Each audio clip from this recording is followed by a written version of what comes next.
آخر حضرت امام حسین اتنی بڑی قربانی دینے کے لیے کیوں تیار ہو گئے؟ کیا وجہ تھی؟ پہلی بات، ہی ہیز این انشیکیبل پرپس. ان کی جو جنگ تھی، ان کی فائٹ تھی، وہ مال و زر کے لیے نہیں تھی، وہ حکومت کے لیے نہیں تھی، وہ پاور حاصل کرنے کے لیے نہیں تھی. He was trying to protect the message of Islam from being corrupted. یہ تھا ان کا مقصد. تو جب آپ کا مقصد اپنی ذات سے بڑا بن جاتا ہے تو پھر جو ڈر ہے وہ ختم ہو جاتا ہے، کیونکہ آپ اس وقت خود کی حفاظت کرنا چھوڑ دیتے ہیں، آپ حفاظت کرتے ہیں اس مقصد کی. دوسری بات، he knew who he was. ان کو اپنی آئیڈینٹی کا پتہ تھا. ان کا تعلق اس گھرانے سے تھا جہاں سے انصاف، سچائی اور اصولوں کی بنیاد پڑی تھی.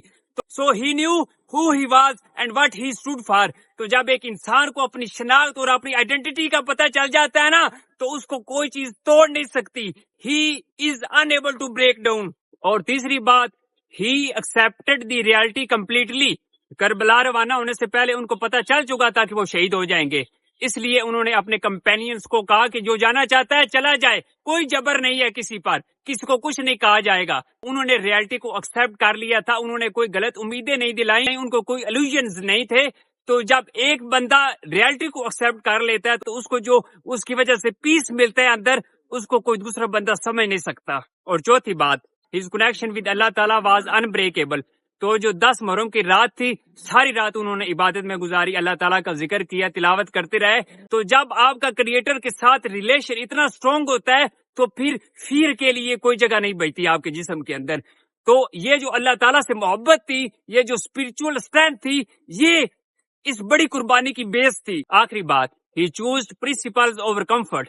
اگر وہ یزید کی بیعت کر لیتے تو ان کی زندگی بڑی آرام سے، سکون سے گزرنے تھی، سب کچھ ان کے پاس ہونا تھا. اگر وہ اس دن کمفرٹ کو چوز کر لیتے تو تاریخ میں قیامت تک یہ لکھ دیا جانا تھا کہ اسلام ظلم، ستم اور جبر کو سپورٹ کرتا ہے، اور جس کی وجہ سے حضور پاک کی آمد اور ان کا سارا مقصد وہ سارا ضائع ہو جاتا. لیکن وہ ایسا نہیں چاہتے تھے اور نہ ہی کبھی کر سکتے تھے، کیونکہ انہوں نے اس مقصد کو پورا کرنا تھا. تو یہ ساری چیزیں تھیں جنہوں نے حضرت امام حسین کو اتنی بڑی قربانی دینے کے لیے تیار کیا.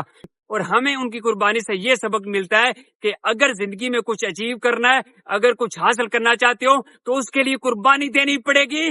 جتنی بڑی قربانی ہوگی اتنی بڑی آپ کو اچیومنٹ ملے گی. جتنا قربانی کا سائز ہوگا اتنی بڑی اچیومنٹ ہوگی. تو قربانی کے بغیر کچھ نہیں ملتا، کوئی کامیابی نہیں ملتی.